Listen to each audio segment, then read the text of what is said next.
Good afternoon, everybody, from sunny Bellevue, Nebraska. I'm Woerner here with Bellevue University.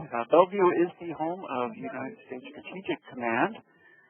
It's been around for a long time, home of the Martin Bomber Building. A little bit about me. I am a former Air Force intelligence officer. That's how I first started getting interested in cybersecurity. I'm also a computer science student, have both a bachelor's and a master's courtesy of our great United States Air Force. But I really have a passion for helping to build others and help them to learn what they need to know to be safe in this new online, crazy, Wild West world. And that's why I've been involved with CyberPatriot now with Bellevue High School and Bellevue West High School here in Bellevue, Nebraska for about 4 years. First, let me confirm, can everyone hear me okay?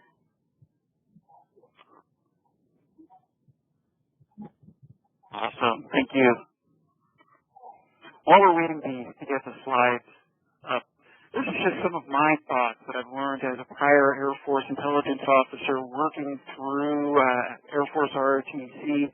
Actually, a lot of my life lessons I learned in Air Force ROTC. That's also why it's a great opportunity to share what we know as mentors. One of the things that this is National Cybersecurity Awareness Month, we need more people involved in cybersecurity. That's a known fact at this point. We don't have enough people in this career field. Great opportunity to raise up those kids. And if we don't, I fear that these kids will be going down the wrong track. Just this year alone, I have one who's been suspended for unethical hacking, which we've been able to turn around. Another who is an outstanding computer programmer doesn't even realize that he now knows how to program cross-site scripting. Fortunately, I think we can show him the right path. And another one who has broken through his neighbor's wireless and now has gone and taken the homework assignment of fixing his neighbor's insecure wireless. All because of the opportunity of CyberPatriot. So let's go ahead and jump out to the next slide, if you will. This is just the tell them what you're going to tell them what you told them type of slide. Notice a lot of acronyms. I like to use these with the kids because it tends to catch their attention. What I've learned working with kids, they all have ADHD. So whatever you can do to keep in front of them and keep it interesting, engaging, and moving. And that's why I like CyberPatriot, is that it's completely hands-on, student-driven activity. All right, so next slide. Course first is that WIEM. What's in it for me? Meaning, what's in it for the students? Why should I care? Why should I listen to you? Well, I like to tell the kids I give them 80,000 reasons why they should listen to me. That's the average salary of a cybersecurity professional with 5 years of experience and a bachelor's degree. All right, if that doesn't keep it interesting, normally you can make it fun through videos, numerous fun videos that I like to show, and feel free to contact me offline and I'll share some of those with you. They're not associated with CyberPatriot, but just fun ones that I show to the kids. To let them know that, hey, we mentors and coaches are human too. Also by catching their interest. Minecraft. Ask your kids how many play Minecraft. How many set up their own Minecraft servers. Probably 2/3 to 3/4 have played it or do play it. It's a great learning tool. It's more than just a game. I've actually used it to teach networking and systems administration concepts. For example, when you want to set up a Minecraft server to allow your friends on to play, you need to open up firewall rules, both at the local host and on the network. You need to understand network address translation. You need to understand ports. Great learning opportunity that catches their interest. There's also a new lab from PBS Nova on cybersecurity. That I actually had some kids run through it. At first they thought it was lame. And then after a while, they're like, wow, this really is kind of cool. And they were getting into it. So showing them it's okay to like to play games, but using and building on that knowledge for cybersecurity. Okay, next slide.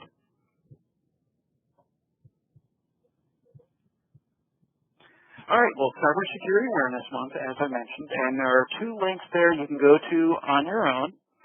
One for the National Cybersecurity Alliance, NCSA, with a whole lot of great information.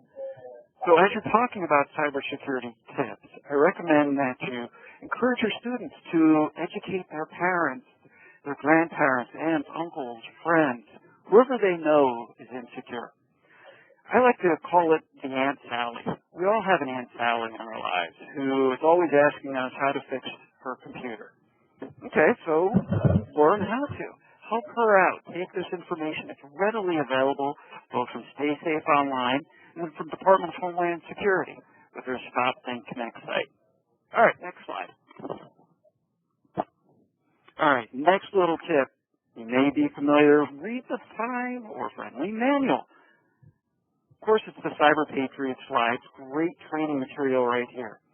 We'll talk about that spin cycle that the students sometimes get into after they get frustrated in working with the images for a while. But we're continually referring back to the CyberPatriot training slides. The desktop README. Great resource that a lot of students end up skipping over.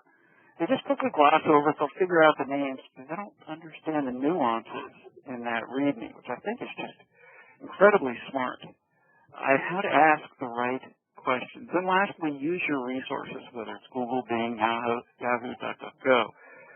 We're in a new information age where it's not you have all of the answers. Do you know where to find do you know the right questions to ask and where to locate trustworthy answers? So you're not actually going out to that dark side of the internet. There are great videos. Great story I like to use on this one is a student we call SweetPacks. Yes, that's the name of a well-known virus. About a year ago, we're going through the training image and we realized that connectivity was broken. So he asked me, Woerner, I can't connect to the internet. It's not taking my score. He began doing the investigation. Turns out he has the SweetPacks virus. First of all, he panicked and thought he was going to be in trouble, but we have a simple rule. If you make a mess, you clean it up, whether it's physically or virtually. So he then spent the next hour using the sysinternal tools to clean up a virus that was actually on the base OS. Great experience for this kid that he now has turned into a summer internship. So reminding the kids about all of the information at their hands and then helping them to organize it. All right, next slide. Oh, quick friendly reminder, this one kind of took me a little bit, is that for the most current slides, you need to actually sign into the U.S. CyberPatriot site.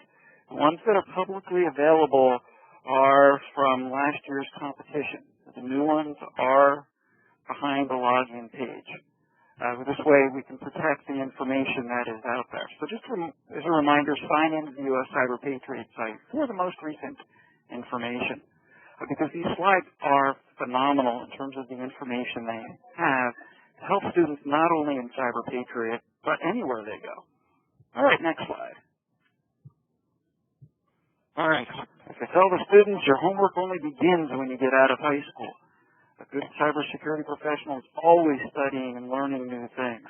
There's always something new out there. For example, again, CyberPatriot slides, going through that. Microsoft. This is a link. We're not going to click on it here, but if you can take these slides and click on the link for a blog to hundreds of free Microsoft books that they've made readily available specifically for education. So if you have students who want to learn how to use PowerShell, there's manuals on that. Same thing, Windows Server, Windows 7. Great information under that Microsoft Free Books link. Another nice site is the How To Geek School. Again, not associated with CyberPatriot, but nice, safe training site where usually this catches their attention because I see it has Minecraft on it. And then they scroll down a little bit and they learn how to secure Windows 7 and how to use sysinternal tools. Great little videos, about 2 to 5 minutes in length, that the students can then grab onto and understand how to use these tools outside of the practice. You know, the problem we have with our training is that we only have an hour to an hour and a half per week. So it's up to the kids to do their homework outside of it. And then lastly, writing it down. As they're writing the information, as they're going through the image, writing down what they find out. We have a simple rule in our club called the second lieutenant rule, where you have to carry a pen, or else you have to do a flyby around the room. Because as a second lieutenant, if you don't have a pen on you and a colonel comes up to you and asks you to take a note, you're toast. So we're always reminding the kids to document, document, document. All right, next slide.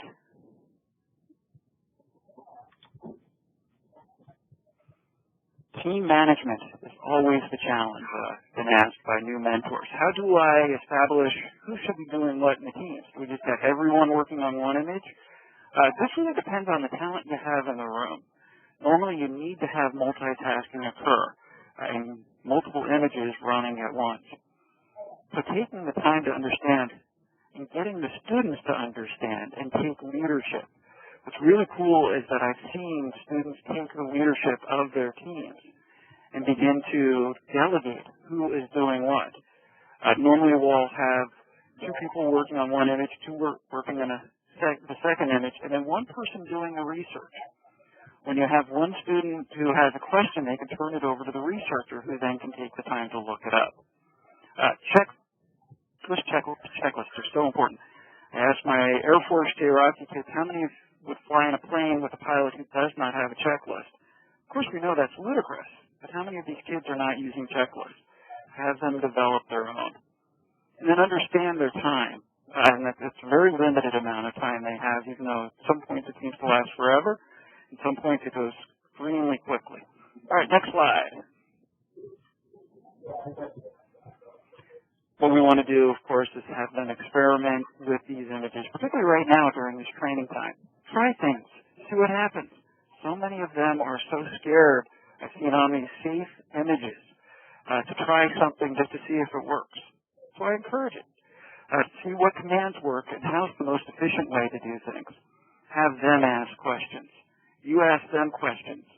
Then inevitably, we'll see this spin cycle. I'll ask the students, what are you doing now on the image? And they're like, well, I'm just looking for points. All right, what are you doing to look for points? I don't know, I'm just randomly clicking. And that's where this goes full circle back to those CyberPatriot training slides in the README, where you remind them, go back through the slides. What have you documented? What does the README tell you? Have you covered all of the things the README says? Is there something maybe you missed? So working through those challenges of the CyberPatriot image is really what makes this a great type of competition. So let me tell you, what we see in CyberPatriot is what we experience in real life in major corporations around the globe. That's why I love working with these kids in CyberPatriot. At this point, if you want to flip to the last slide with my contact information, I'll open it up for any types of questions you may have.